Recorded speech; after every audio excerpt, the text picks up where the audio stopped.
좋은 장로님, 좋은 권사님 되세요. 이것이 오늘 말씀의 주제입니다. 이제 우리 교회는 다음 주에 축제가 열립니다. 목사님, 권사님, 장로님을 안수하게 되어서 좋은 섬김이들, 좋은 일꾼들을 주 앞에 드리게 됩니다.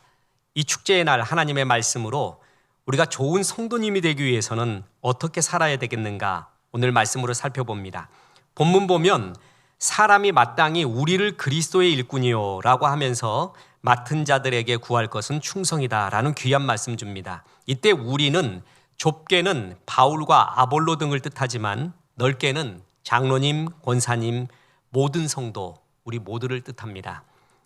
하나님께서는 좋은 성도가 되기 위하여 세 가지 요건을 말합니다. 하나는 일꾼이 되라, 하나님의 비밀을 맡은 자가 되라, 충성스러운 종이 되라, 이 말씀을 합니다. 이 구절은 오고 가는 많은 성도들에게 안수의 직분을 받을 때, 아니 교사의 직분을 받을 때, 교회에 어떤 일을 할 때도 수많은 교회들에게 선포되는 하나님의 공통적인 말씀일 것입니다. 첫째, 좋은 장로님, 좋은 권사님, 좋은 성도님이 되기 위해서는 섬김의 일꾼이 되라는 것입니다. 4장 1절 다시 보겠습니다. 사람이 마땅히 우리를 그리스도의 일꾼이요 하나님의 비밀을 맡은 자로 여길지어다. 일꾼이 되라고 했죠. 헬라어로 휘페르타스인데 허드렛 일을 맡는 조수를 의미합니다. 보좌관을 의미하죠. 허드렛 일은 굳은 일은 도맡아 하고 자기가 한 일에 대해서는 영광을 받지 않는 그런 숨은 일꾼, 허드렛 일꾼, 그것이 바로 하나님의 섬김의 일꾼이라는 것입니다. 건물이 세워지기 전까지는 거푸집이 굉장히 필요합니다. 건물이 세워진 다음에는 거푸집은 떼어내야 됩니다. 그리고 건물의 속 알맹이가 드러나게 되잖아요. 건물이 다 완성이 되었는데도 거푸집이 자기 존재감을 드러내려고 하고 나는 여기 있어야겠습니다 하면 그 건물이 온전한 건물이 되겠습니까? 복음서를 보면은 두 개의 대야가 나옵니다. 하나는 빌라도의 대야고 또 하나는 예수님의 대야입니다. 빌라도는 유대 총독으로서 예수님이 죄가 없다는 것을 직감하고 있었나 봅니다. 총독 정도 자리에 있으면 압니다. 지금 유대인의 종교 지도자들이 어떠한 이유로 예수님을 모함하여 이 자리까지 끌고 왔구나. 그는 직감하고 있었습니다. 그래서 어찌 보면 예수님을 풀어주려고까지도 생각을 했습니다. 그런데 예수님에 대한 진실보다는 자기의 직위가 더 중요했습니다. 그래서 예수님을 내어주면서 그 대야에다가 손을 씻습니다. 나는 상관없는 일이다. 니들이 알아서 해라. 그렇게 발을 빼버립니다. 또 하나의 대야가 나오는데 그거는 예수님의 대야입니다. 예수님은 제자들의 발을 대야에다가 씻겨주었습니다. 그 굳은 일을 다 맡아 하셨던 섬김의 대야가 있습니다. 주님께서는 우리에게 좋은 장로란, 좋은 권사, 좋은 집사, 좋은 성도란 바로 이러한 자기 이름을 드러내지 않는 허드렛 일을 하는, 그러면서도 굳은 일을 도맡아 하는 일꾼들이 필요하다. 그들이 좋은 성도다라고 이렇게 말해주고 있습니다. 서양에서는요, 비서들이 나이가 지긋한 경우도 참 많이 있습니다. 60세가 넘는 사람까지 있습니다. 영국 최고의 설교가 그리고 최고의 복음 저술가 중에 하나인 존 스타트 목사님이 있습니다. 이 목사님이 좋은 비서가 있는데 화이트 헤드라는 비서였습니다. 근 40년 이상을 스타트 목사님의 보좌관 역할을 하면서 충실하게 그 일을 수행했습니다. 1986년도에 발행된 스타트 목사님의 그리스도의 십자가, 우리나라의 말로도 번역되어 있고 제가 성도님들에게 선물을 줄 때도 이 책을 많이 선물 주곤 하는 명저입니다. 그런데 저는 그 그리스도의 십자가 내용도 굉장히 은혜스럽지만 그보다 그 앞에 있는 헌정사가 더 은혜스럽습니다. 거기에 헌정사에 보면 이런 글이 나옵니다. 1956년부터 1986년까지 30년 동안 매우 충성스럽고 유능하게 봉사해 온 것에 대해 감사하며 프란시스 화이트 헤드에게 이 책을 드립니다. 라고 자기 노년의 최고의 역작을 신실하게 보좌해왔던 그 일꾼이었던 비서에게 이 책을 헌정을 합니다. 정말 아름다운 모습입니다. 우리는 살아가면서 최고의 자리에 있기보다는 그 밑에 자리에 있는 것이 대부분입니다. 그렇죠? 최고의 자리에 오른 사람 많지 않고 또 그것이 그렇게 성공이라고 얘기할 수도 없는 것입니다. 부라는 이름이 붙여져 있습니다. 그래서 목사도 있지만 부목사가 있고 부사역자라고 하잖아요. 이 부자가 붙은 사람의 역할에서 참 중요한 것이 뭐냐면 내 이름이 드러나지 않는 일꾼이 돼야 된다는 것입니다. 허드렛 일, 굳은 일은 도맡아 하지만 이름이 드러나지 않아야 됩니다. 그게 부로서 배워야 될 중요한 덕목 중에 하나입니다. 우리 교회 부목사들은 참 복이 있습니다. 제가 복이 있습니다. 지금 우리 부목사님들은 대부분 목사님의 아들입니다. 담임 목사의 아들이에요. 그래서 교회가 뭔지를 알아요. 교회가 어떤 곳이다. 내가 그리고 어떤 역할을 해야 된다는 것을 체질적으로 압니다. 그래서 내가 이 정도 선까지 해야 되고 이걸 해야 되고 저걸 해야 되는구나 라는 거를 말을 안 해도 잔소리 크게 안 해도 다들 알고 있어요. 그래서 그것이 얼마나 좋은지 모릅니다. 선을 넘지 않으면서 허드렛 일들을 감당해주고 있는 모습. 예수님이 그러한 사람을 여자가 난 자 중에 최고로 큰 자라고 불렀던 사람이 있습니다. 침례 요한입니다. 침례 요한은 예수님의 위치에 오를 만한 유혹이 많았습니다. 심지어 뭐라 그랬냐 하면은 네가 메시아냐? 라고까지 물어봤어요. 그러면 분명하게 그렇습니다 라고 대답하면 큰일 날 일이죠. 아닙니다 그러면 자기 채신이 깎이는 거예요. 그래서 애매하게 말할 수도 있잖아요. 그냥 씩 웃고 있어요. 뭐 그렇게 생각하십니까? 그럼 그렇게 생각하세요 라든가 애매한 대답을 해서 그 답을 숨길 수도 있습니다. 근데 침례 요한은 분명히 말합니다. 나는 아닙니다. 나는 메시아가 아닙니다. 내 뒤에 오실 진짜 메시아의 심들매를 풀기에도 감당치 못한가 나입니다. 그러면서 침례 요한은요 기쁨이 있었어요.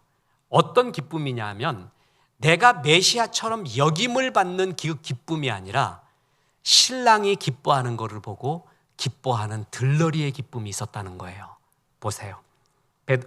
요한복음 3장 29절에 신부를 취하는 자는 신랑이나 서서 신랑의 음성을 듣는 친구가 크게 기뻐하나니 나는 이러한 기쁨으로 충만하였더라. 이러한 기쁨, 신랑이 기뻐하는 걸 보고 기뻐하는 조연의 기쁨, 배경이 되는 기쁨, 이게 사실 쉽지 않습니다. 왜 그런지 아십니까? 오늘 우리가 암송을 했잖아요. 마귀는 우리에게 심어준 게 뭐냐면 너 세상에서의 기쁨이 뭔 줄 알아? 육신의 정욕, 안목의 정욕, 이생의 자랑이야. 이생의 자랑. 내가 으뜸이 되고 싶어요. 내가 그냥 들러리가 아니라 내가 항상 최고가 되고 싶어요.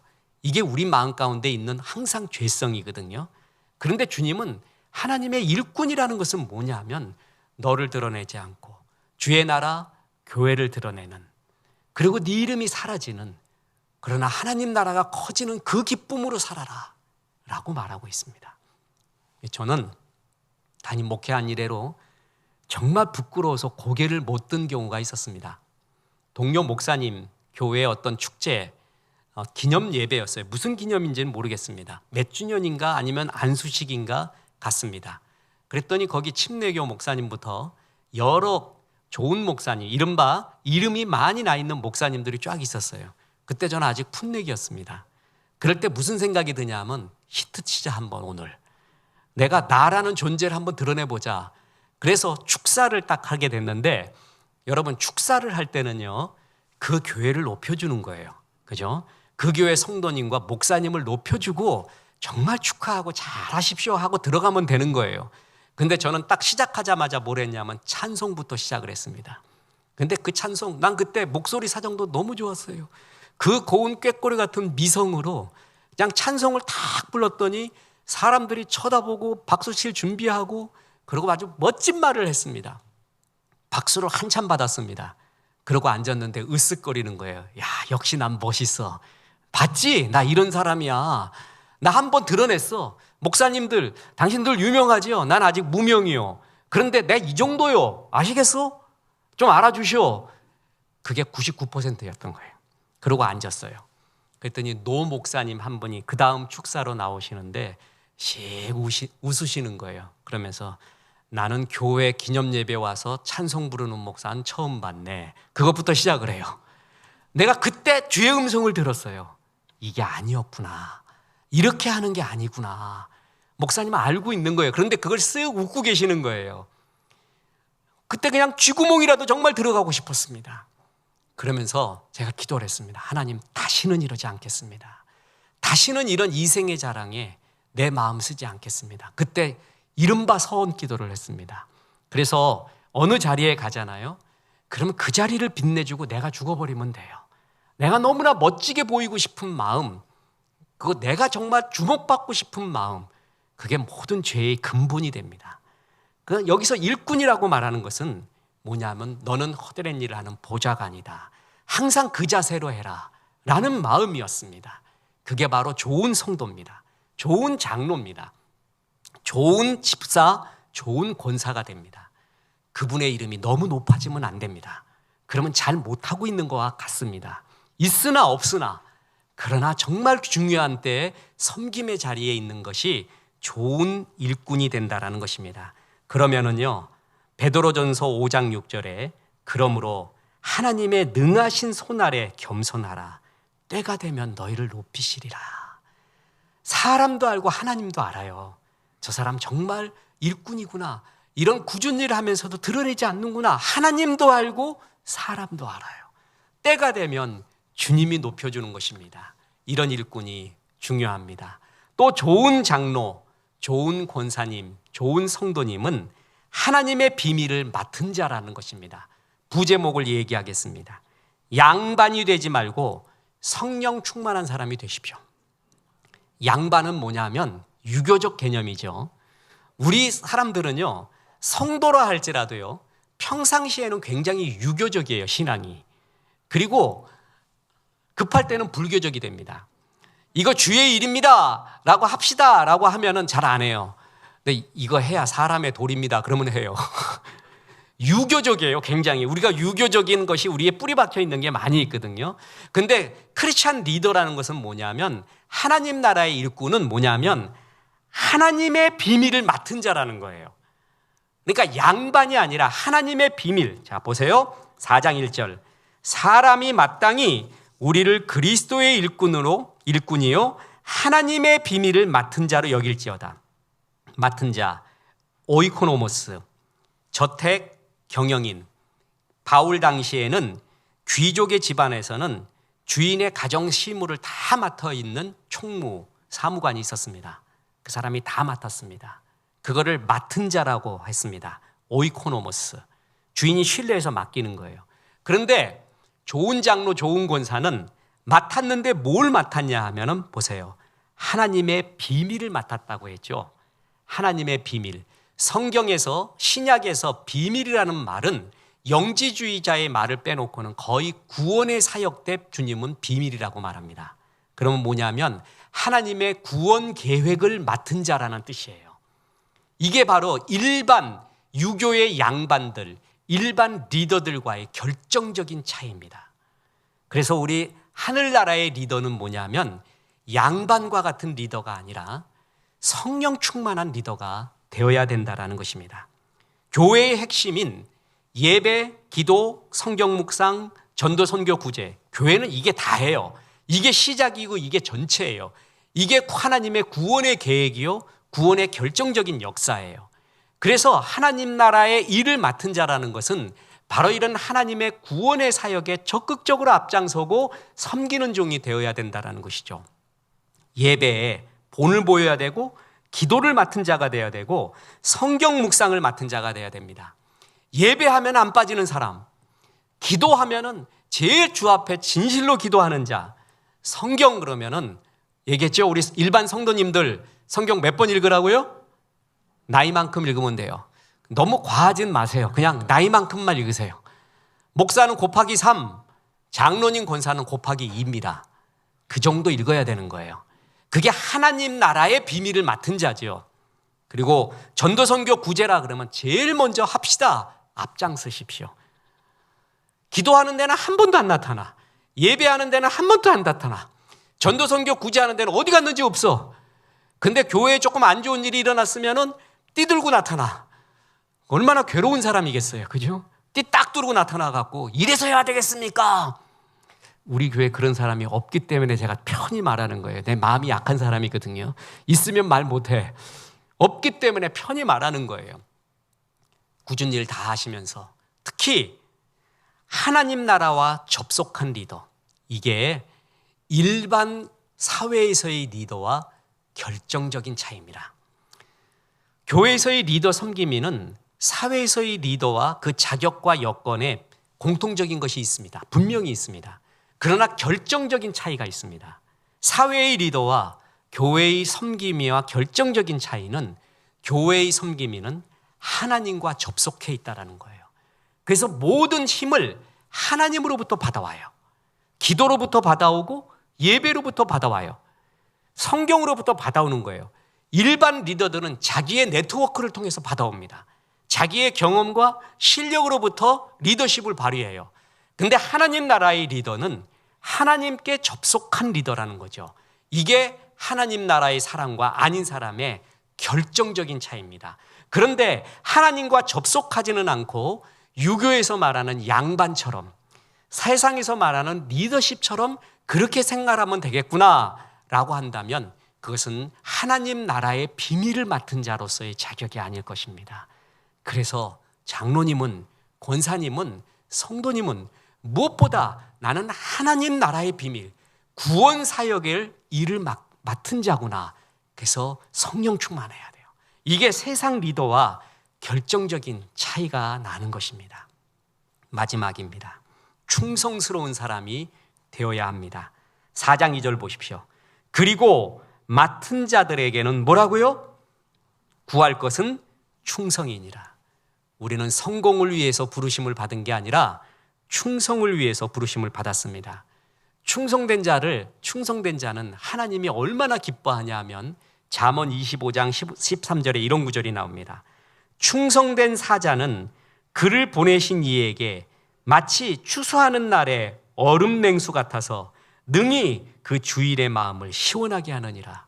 저는 이 구절이 그렇게 좋아요.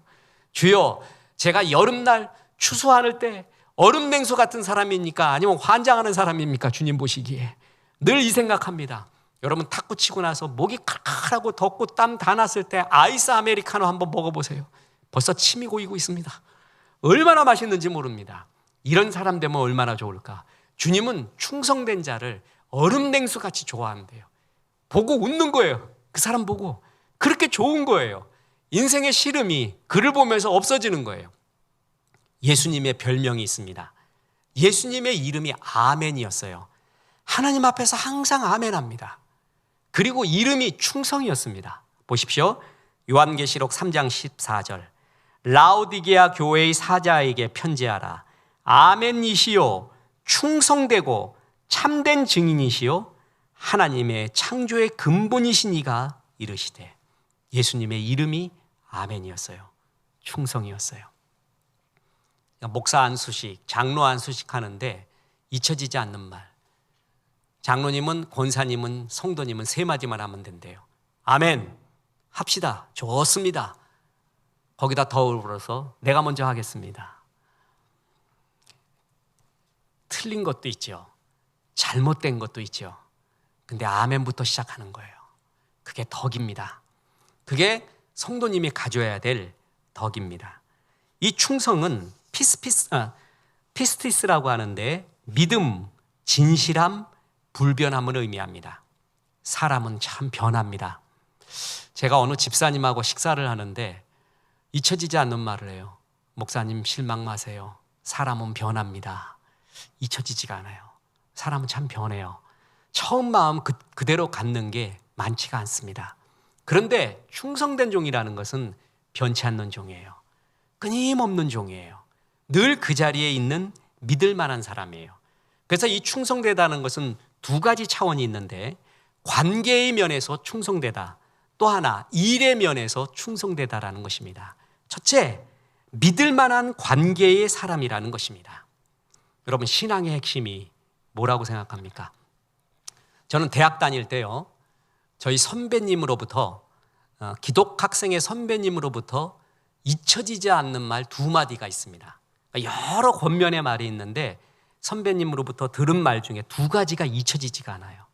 하나는 뭐냐면, 막 그때 교회가 왜 이렇습니까? 교회가 이러면 됩니까? 사회가 이 모양인데 교회가 역할을 해야 됩니다. 막 그랬더니 어느 선배님이 그럽니다. 교회를 사랑해라. 하나님은 교회 사랑하는 사람을 사랑한다. 넌 죽어도 교회 가서 죽어라. 교회를 사랑하라. 그 말이 잊혀지지가 않아요. 그리고 또 하나가 있었습니다. 그때 학교에 총기독학생회라 그래갖고 이른바 복음의 본질은 없고 이게 막 해방신학 이런 걸로 무장된 사람들이 왔었습니다. 그 아주 굉장히 신학적으로 혼돈스러웠습니다.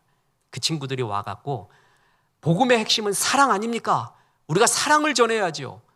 낮고 허란데 사랑 전하러 갑시다. 사랑 그랬더니 그때 선배님이 말합니다. 성경을 제대로 보고 말해라. 복음의 핵심은 관계다라고 말했어요. 제가 그 두 마디가 잊혀지지 않아요. 복음의 핵심은 나와 하나님과의 관계, 나와의 관계, 나와 이웃과의 관계, 나와 자연과의 관계에 있다는 거예요. 관계.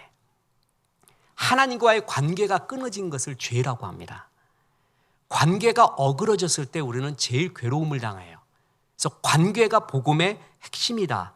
신앙의 핵심은 관계입니다.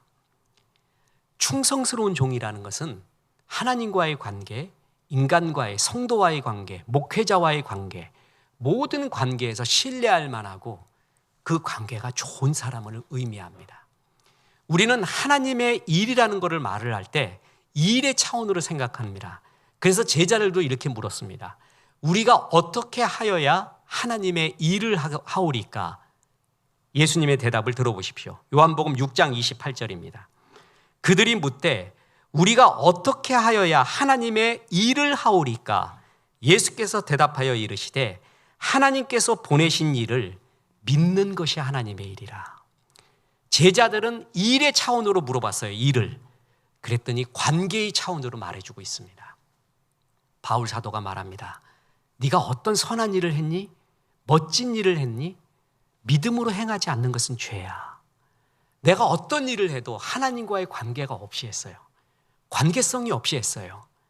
그것은 울리는 꽹과리라는 것입니다. 관계는 이렇게 소중합니다. 담임 목회를 하고 있는 저도 일 자체보다도 관계를 중요시 여깁니다. 그런 목회가 진짜 복음의 핵심에 다다르는 목회라고 믿고 있습니다.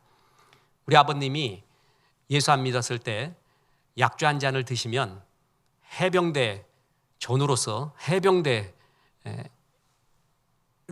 항상 부르는 노래가 있었습니다. 전우의 시체를 넘고 넘어, 전우의 시체를 넘고 넘어 앞으로 낙동강아 잘 있거라 우리는 전진한다. 그래서 깃발을 꽂았어요. 깃발은 꽂았는데 옆을 보니까 전우가 전부 시체만 있어요. 일 중심의 사람은 일은 이룹니다. 관계는 다 흐트러져요. 그런데 하나님 나라에서 굉장히 중요한 것은 관계성 속에서 하는 것입니다. 충성된 종이라는 것은 믿을 만한 종. 이 사람은 돌아서서도 욕하지 않는 사람이야. 돌아서서 교회 욕하지 않는 사람이야. 돌아서서 또 믿을 만한 사람이야. 그 관계성, 그게 바로 충성입니다. 저는 구약에서 이 가장 충성된 종으로 여긴다면 엘리에셀, 신약에서는 바나바라고 봅니다. 엘리에셀 잘 안 알려졌는데 청지기의 상징, 그야말로 주의 일꾼의 상징이 저는 엘리에셀이라고 믿습니다. 아브라함의 사환이었습니다. 아브라함이 내 고향 내 친족 집에 가서 아들 이삭의 신부감을 구해오라 라고 해서 금은 수많은 폐물을 여러 필의 나귀와 낙타에 실어서 엘리에셀에게 맡깁니다. 엘리에셀이 먼 길을 떠납니다. 천리길을 떠나요. 땡 잡은 거예요.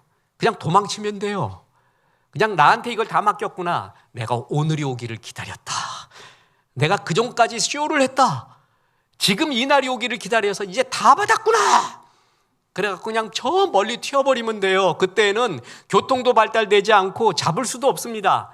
그런 기회가 있었습니다. 뿐만 아니라 신부감 구해오라고 했잖아요. 엄청난 사명이었어요. 아브라함이 사활을 걸었습니다. 못 구해오면 어떡해요? 그 문책을 어떻게 해요? 그 문책이 두려워서라도 도망가 버리면 됩니다. 그리고 생각해 보십시오. 수천리 밖에 있는 어느 처자가 요즘처럼 사진도 없고 전화도 없는데 이 늙은 노인을 보고 따라오겠습니까? 불가능한 사명이었어요. 이 모든 것을 봤을 때 도망쳐 버리면 됩니다. 그런데 엘리에셀은 묻지도 따지지도 않고 성경적 표현에 의하면 단숨에 달려갑니다. 제가 어느 날 생각을 했습니다. 나도 언젠가 따지는구나. 한참 계산을 하는구나. 그래서 논리적으로 이건 옳고 그르고 따지는 것이 똑똑한 건 줄 알았어요. 하나님 나라에서는 그게 아니구나. 진짜 순종, 아멘이 먼저구나. 순종이라는 것은 합리적인 것에 따라가는 것은 인정이에요. 근데 합리적인 것 같지가 않았어요. 그 따라가는 것을 순종이라고 합니다. 이 순종하는 사람은 많지 않아요. 교회에서도 인정하는 사람은 많아요. 그러나 순종하는 사람은 많지가 않습니다. 그런데 순종을 하는 사람을 통해서 하나님 나라는 역사가 이루어지고 있습니다. 단숨에 달려갑니다. 그리고 리브가를 발견하게 됩니다. 이 엘리에셀은 전문가적인 자질이 있어서 리브가의 사람됨을 봅니다. 리브가는 건강미의 상징입니다. 엘리에셀이 오니까 처자 물 한 잔 주시오. 그랬더니 그 물컵에다가 고란초 한 입 딱 띄워서 아카시아 잎 하나 딱 띄워서 주면은 얼마나 멋있겠습니까? 후후 불면서 지쳤으니 불면서 드사와요. 이게 이제 동양 여인인데 이 리브가는 물 한 컵 갖다 주고 나귀도 목마를 것 같으니까 그냥 막 드럼통으로 가서 퍼다 줍니다. 이 건강미, 이 긍정미, 이 배려 이걸 보고 신부감이다 딱 알았습니다. 그래서 리브가의 부모에게 얘기합니다. 이 처자를 데리고 가겠습니다. 부모가 허락합니다. 그리고 이렇게 말합니다. 당신이 수천리 길을 오느라고 얼마나 힘들었고 지쳤겠습니까? 그러니까 한 열흘 정도는 쉬었다 가십시오. 쉬었다 가도 됩니다. 그런데 엘리에셀은 말합니다. 우리 주인이 정말 눈 빠지게 기다리고 있습니다. 굉장히 학수고대하고 있습니다. 한시도 지체할 수 없습니다. 그리고 바로 리브가를 데리고 떠납니다. 이런 모습, 작은 모습인데요. 쉬었다 가도 아무 말 하지 않습니다. 근데 빨리 달려갑니다. 그거를 아브라함이 느낍니다. 이 사람이 이런 사람이라는 것. 우리 사람은 알잖아요. 대부분 우리는 일을 할 때, 일꾼으로 일을 할 때, 또한 사원으로 일을 할 때도요, 욕먹지 않는 선까지 일합니다. 자, 우리 젊은이들이 이거 잘 들어야 돼요. 회사에서 일하거나 어디서 할 때도요, 욕먹지 않는 선까지 하는 것을 잘한다고 지혜롭다고 생각하는데 그거는 하나는 알고 둘은 모릅니다. 그 사람은 욕먹지 않은 선까지만 축복받습니다. 하나님의 일을 할 때도 욕먹지 않는 선까지 충성하잖아요. 그럼 하나님도 욕먹지 않는 선까지 나를 축복합니다. 그걸 넘어서야 리더가 되는 거예요. 승리가 되는 거예요. 주님이 뭐라 그랬냐면 오리를 가고자 하면 심리까지 가라는 거예요. 그 사람이 결국 이긴다는 거예요. 감동의 차원까지 가라. 욕 안 먹는 차원까지 살지 말고 감동의 차원까지 가라. 그럴 때 사람이 움직여지고 그 사람이 존중을 받고 결국은 그 사람이 승리하게 된다는 겁니다. 엘리에셀은 전부 감동의 차원까지 그는 주의 일을 충성스럽게 합니다. 그러니까 아브라함이 이 엘리에셀을 얼마나 좋아했는지 모릅니다. 마음으로 느낀다고 했죠. 그러니까 하나님이 이제 너에게 아들 주면서 하늘의 별같이 바다의 모래와 같이 이런 민족 이루리라 라고 말을 할 때 하나님 그거 안 줘도 될 것 같은데요. 나는 엘리에셀을 아들로 삼을 겁니다 할 정도였습니다. 보십시오. 창세기 15장 2절 아브라함이 이르되 주 여호와여 무엇을 내게 주시려 하나이까? 나는 자식이 없사오니 나의 상속자는 이 다메섹 사람 엘리에셀이니이다. 그렇게 믿었습니다. 제가 설교 때 말하죠. I love you보다 더 좋은 게 뭐라고요? I can't help falling in love with you. 사랑하지 않을 수가 없어요. 엘레셀 같은 사람은 사랑하지 않을 수가 없어요. 정말 좋은 사람이에요. 이런 사람, 충성된 사람, 믿을 만한 사람이야. 그게 바로 충성된 종의 의미라는 겁니다. 보십시오. 어린 왕자 중에 이런 글이 나옵니다. 이 세상에서 제일 어려운 게 뭔지 알아? 사람의 마음을 얻는 거라고 했어요. 사람의 마음은 언제 얻어지는 줄 아십니까? 충성될 때 얻어집니다. 충성된 종은 주인의 마음을 이해하고 존중합니다. 그래서 주인도 마음을 주게 되어 있습니다. 보십시오. 달란트 비유에서 주인이 2달란트, 5달란트 받은 종에게는 칭찬을 했죠. 착하고 충성된 종아. 그런데 1달란트 받은 자에게는 악계종, 악하고 게으른 종이라고 했습니다. 근데 왜 악하고 게으른 종인 줄 아십니까? 보십시오. 마태복음 25장 24절에 1달란트 받았던 자가 와서 이르되 주인이여 당신은 굳은 사람이라 심지 않은 데서 거두고 해치지 않은 데서 모으는 줄을 내가 알았으므로 당신은 뭐라고요? 굳은 사람, 스크레로스, 혹독하고 무자비하고 인색한 사람이다. 주인을 벌써 그렇게 불러요. 벌써 주인하고 관계가 끊어져 있는 겁니다. 이런 사람은 어떤 일도 할 수가 없습니다. 그래서 주인이 이런 사람이라고 부르면서 왜 나한테 1달란트만 줬습니까? 여러분 1달란트가 작은 거 아닙니까? 아닙니다. 금 34kg, 20년 생활비입니다. 그러니까 1달란트 요매는 게 아니에요. 2달란트, 5달란트 나름대로 크게 살지만 1달란트도 크게 내 일을 할 수 있는, 충분히 일을 할 수 있는 하나님께 받은 보물입니다. 그런데 인색하다고 합니다. 주인을 나쁘게 평가합니다. 주인과의 관계가 끊어져 있습니다. 이게 악한 마귀가 쓰는 술책입니다. 악한 마귀가 하와를 유혹할 때 뭐라고 했냐면 보십시오. 창세기 3장 1절에 그런데 뱀은 여호와 하나님이 지으신 들짐승 중에 가장 간교하니라. 뱀이 여자에게 물어 이르되 하나님이 참으로 너희에게 동산 모든 열매를 먹지 말라 하시더냐? 거기에 참으로라는 말을 집어넣죠. 이 말의 뉘앙스가 기가 막힙니다. 야, 진짜 그랬어? 하나님 참으로 그러냐? 이러면서 뭐예요? 하나님은 못된 분으로 묘사하는 겁니다. 하와의 마음에 지금 1달란트 받은 사람의 마음과 똑같은 마음을 심어주는 거예요. 주인 나쁜 사람이야. 이 관계의 어그러짐, 여기서부터 아무것도 안 됩니다. 충성된 종이란 뭐냐 하면은 바로 이런 관계가 아름다운 사람이에요. 믿을 만한 사람이에요. 자, 퀴즈 하나를 드리겠습니다. 지금 제가 말하는 사람들의 공통점이 뭡니까? 요셉, 에스라, 느헤미야, 에스더, 다니엘. 성경에 나옵니다. 그것도 맞습니다. 요셉, 에스라, 느헤미야, 에스더, 다니엘. 구약에 나옵니다. 다음 그것도 맞아요. 근데 그 주인의 이거 문제 낸 사람의 의도는 그게 아니에요. 이 사람들은 전부 포로기의 사람들이에요. 포로기의 사람인데 포로 생활자들이 승리를 하고 하나님의 일을 했던 사람의 특징입니다. 저는 앞으로 이 사람들의 이야기를 책으로 쓰고 싶습니다. 그래서 진짜 사회생활하는 사람이 승리하는 법에 대한 이야기가 여기에 나오는데 이들은 언제나 승리의 여건은 2가지로 봐야 된다 그랬죠. 신적인 측면, 인간적인 측면. 그게 성경 해석에 굉장히 중요한 원리입니다. 신적인 측면으로 이들이 포로기인데도 어떻게 사랑을 받고 주의 일을 할 수가 있었느냐. 신적인 측면, 하나님의 전적인 은혜입니다. 주의 은혜 아니면 안 됩니다. 그러나 인간적인 측면이 있습니다. 이들의 특징이 뭔지 아세요? 요셉, 에스라, 느헤미야, 에스더, 다니엘. 그들은 주인 앞에 충성스러운 사람들이었습니다. 이방 사람이라 할지라도 하나님을 믿지 않아도 이 사람들을 좋아했습니다. 이 사람은 정말 유익하구나. 정말 마음으로 나를 존경하고 있구나. 마음으로 이 나라를 생각하고 있구나. 라는 거를 왕은 다 느낍니다. 압니다. 그 정도는. 그래서 이 사람들에게 신뢰를 줬어요. 그래서 내 조국 이스라엘을 위하여 이런 일을 하고 싶습니다. 할 때 해라. 너라면 네가 그 정도로 말하는 거라면 옳은 일이다.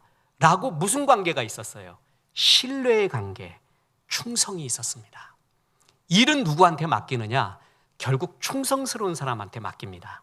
보십시오. 마태복음 25장 21절에 그 주인이 이르되 잘하였도다 착하고 충성된 종아 내가 적은 일에 충성하였음에 내가 많은 것을 내게 맡기리니.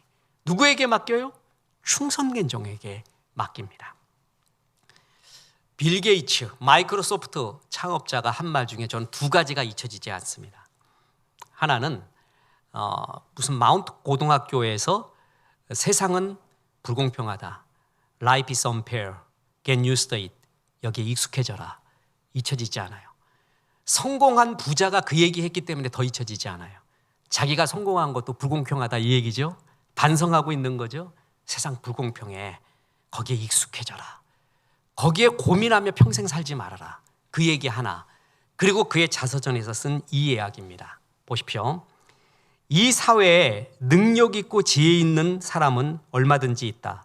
다만 부족한 것은 충성스러우면서 능력 또한 뛰어난 인재다. 직원들의 충성심은 회사가 성장하는 데 밑거름이 된다. 지혜와 능력만으로 한 사람의 자질을 전부 평가할 수는 없다. 어떤 면에서는 충성심이 지혜보다 더 소중한 기업의 자원이다. CEO 현장에 있는 사람이 이 얘기를 했어요. 자기는 결국엔 충성스러운 사람을 고용을 하고 쓰겠다고 말합니다. 김태현 씨가 지은 심리학자들의 CEO 명언 거기에 보면 이런 글이 나옵니다. 회사 생활에서의 장기 승부는 실력보다는 충성심이다. 회사에서 어느 정도 위치가 되었다면 이미 실력은 검증되었다는 것이다. 다음 척도는 가능성과 충성이다. 큰 일을 맡길 인재를 고르는 기준은 회사에 대한 충성심, 즉 사원의 신뢰도일 수밖에 없다. 그러면서 상사가 보는 것은 세 가지인데 성품, 전문성, 충성심이라는 것입니다. 하나님의 일을 하는 교회의 필수 세 가지가 있는데 인격, 전문성, 관계성입니다. 이렇듯 저 사람이 충성스러운 종이다라는 것은 관계에서 아름답다는 거예요. 관계에서 믿을 만하다는 것이에요. 두 번째, 일적인 면에서 저 사람은 신실하다라는 것입니다. 어떤 일을 하는데 힘들다고 금방 나잡아져요. 그리고 내가 이 일 열심히 해요. 자, 보세요. 만약에 내가 성가대를 했어요.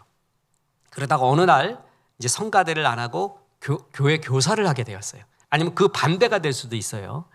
그러면 내가 거기에 속했을 때는 열심히 하는데 안 속했을 때는 아직 깡통 차듯이 차버려요. 저건 아니라고. 이게 제일 중요하다고. 그렇게 말할 수 없죠. 변함 없어야 돼요. 어떤 일을 맡아도 그 일들의 변함이 없어야 돼요. 신실해야 돼요. 힘들다고 그냥 우리가 안식할 수는 있습니다. 안식하고 또한 잠시 재충전할 수는 있지만 이런 일들에 있어서 누구보다도 신실하고 변함없이 그 일을 착실하게 하는 것, 그게 바로 충성입니다.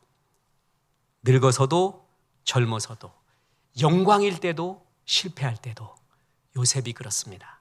어릴 때도 젊을 때도 장가가기 전에도 장가간 후에도 실패, 낮은 자리에서도 높은 자리에서도 그는 변함이 없었습니다. 그에게 일 맡겨놓으면 분명히 그것이 됐습니다. 그 반대가 있었습니다. 데마라고 있었습니다. 바울 서신의 초기에 보면은 데마에 대한 이야기가 많이 나옵니다. 신실한 동역자였습니다. 그런데 변했습니다. 바울이 이제 감옥에 갇혀 죽을 날을 기다리고 있고 영향력이 없어졌나 봅니다. 데마는 세상을 사랑하여 데살로니가로 갔고 그는 떠나갑니다. 노 전도자가 얼마나 쓸쓸했을까요? 하나님 나라에서는 그렇게 빛나지 않지만 영웅 같지 않지만 믿을 만한 관계와 일을 신실하게 끝까지 해주는 사람이 그토록 필요한 겁니다. 그래서 이런 신실한 일꾼은 교회의 보물입니다.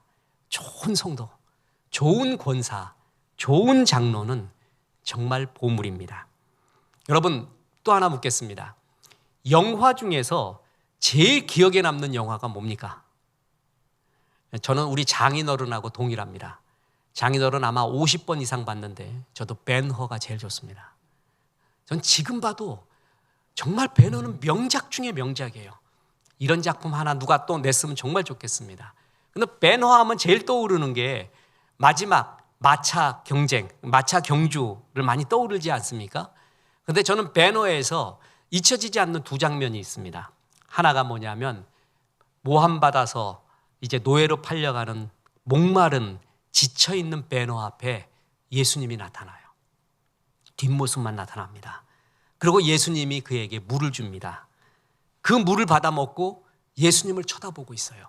그 장면, 와, 영화인데도 막 가슴이 막 터지는 것 같아. 예수님이 내 앞에 있는 것 같아요. 그러면서 예수님을 보고 예수님의 물을 받아 먹는 순간 내 속에 복수, 내 속에 증오가 사라졌다 그러잖아요. 그게 잊혀지지 않아요. 또 하나가 뭐냐면 여러분, 벤허에서 이것은 거의 몰라요, 사람들이. 벤허의 집을 맡고 있었던 늙은 청지기입니다. 그 청지기의 딸의 이름이 에스더입니다. 그 아버지, 늙은 아버지인데 이름도 몰라요. 벤허 집안이 몰락합니다. 모함 받아서 가잖아요. 그때 청지기, 귀족들은 청지기가 있었다 그랬잖아요. 그래서 일을 맡은 자가 사무관이 있었어요. 벤허의 제사를 전부 관리하고 있었습니다. 이거는 완전히 땡입니다. 누가 역적으로 몰리거나 어떤 귀족이요, 그리고 큰일이 일어나잖아요. 그러고 쫓겨나요, 주인이. 그러면 그건 관리인이 다 갖고 튀어버려요. 그런 경우가 비일비재한 거예요. 최고의 기회였습니다. 그런데 이 늙은 청지기는 그러지 않습니다. 가만히 최선을 다해서 신실하게 관리합니다. 그리고 주인이 다시 올 것을 기대하고 있습니다. 그리고 마침내 벤허가 다시 자기 집으로 돌아옵니다. 그랬더니 관리하고 있었던 그 재산을 다 벤허에게 주면서 주인님 반갑습니다, 주인님을 기다렸습니다 하고 벤허가 다시 일어날 수 있는 기반을 제공해 줍니다. 저는 그 장면이 정말 감격스러워요. 이런 사람이 있다면, 이런 장로, 이런 권사, 이런 목사, 이런 전도사님, 이런 집사님, 성도님이 있다면 진짜 그 교회는 보물이구나. 그게 바로 일꾼인 것입니다. 그렇게 드러나지 않아도 이런 일을 신실하게 이름 없이 빛도 없이 이 굳은 일을 하고 있는 주의 종들. 헨리 모리슨이라는 아프리카 선교사 이야기를 하고 마칠까 합니다. 그는 금세기 초 아프리카에서 40년 동안 개척 선교를 하였습니다.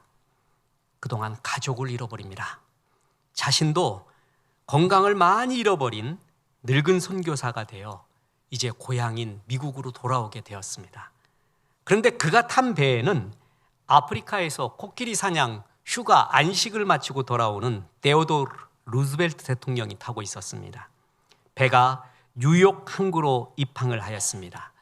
대통령이 내리자 레드카펫이 딸리고 군악대의 팡파레 소리가 대통령을 환영했습니다. 대통령 일행이 항구를 빠져나간 후에 모리슨 선교사가 항구 출구로 나서자 레드카펫도 없고 군악대의 팡파리 소리도 없어졌으며 이 모리슨 늙은 선교사를 마주 나오는 사람도 아무도 없었습니다.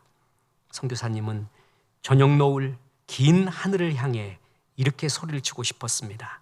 주님, 이것이 내가 40년 동안 아프리카에서 저의 청춘을, 저의 건강을, 그리고 저의 일생을 바친 결과란 말입니까? 그때 그는 저녁 노을 사이로 말씀하시는 주님의 조용한 음성을 듣게 됩니다. 헨리야, 내 아들아, 너는 아직 고향에 오지 않았단다. 내가 고향에 돌아오는 날 레드카펫이 아닌 황금길로, 그리고 군악대가 아닌 천사들의 나팔 소리와 함께 내가 너를 마중 나갈 것이다. 수고 많았다. 내가 너를 알고 있다. 내가 너의 충성을 알고 있다. 주님의 그 음성을 들었다고 합니다. 너무 유명하지 않아도 됩니다. 그렇게 텔레비에 어디에 나오지 않아도 됩니다. 그러나 하나님의 이 작은 교회에, 이 교회를 하나님이 기뻐하는 교회로, 우뚝 세워지는 교회로 섬겨온 그 인생은 우리 주님이 결코 놓치지 않을 것입니다. 우리 인생은 세 가지예요. 가정, 교회, 직장입니다. 이 세 가지는 하나도 놓쳐서는 안 됩니다. 이 세 가지에서 다 성공을 해야 됩니다. 특히 교회에서도 하나님의 일을 알면서 하나님 앞에 정말 충성스러운 종이구나, 내가 너를 정말 믿을 만하다, 너를 보면 얼음 냉수 같구나 하는 장로님 되십시오.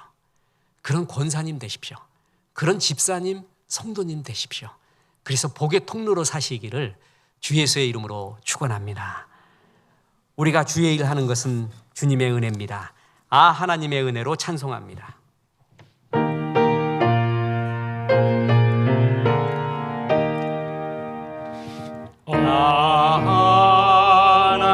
하나님의 은혜로 있을 데 없는 자 왜 구속하여 주는지 나갈 수 없도다. 내가 믿고 또 의지함은 내 모든 형편 아시는 주님 늘 보호해 주실 것을 나는 확실히 주 언제 강림하실지 주 언제 강림하실지 혹한의 옥낮에 또 주님만 맑은 곳도 난 알 수 없도다. 내가 믿고 또 의지하는 내 모든 형편 아시는 주님 늘 보호해 주실 것을 나는 확실히 아네. 이제는 우리 구주 예수 그리스도의 은혜와 하나님의 크신 사랑과 성령님 충성스러운 종이 되라 말씀하심이 이 말씀에 아멘한 성도들에게 함께 하셔서 이제부터 끝날까지 크신 영광 받으시옵기를 우리 구주 예수 그리스도 이름으로 축원하옵나이다. 아멘.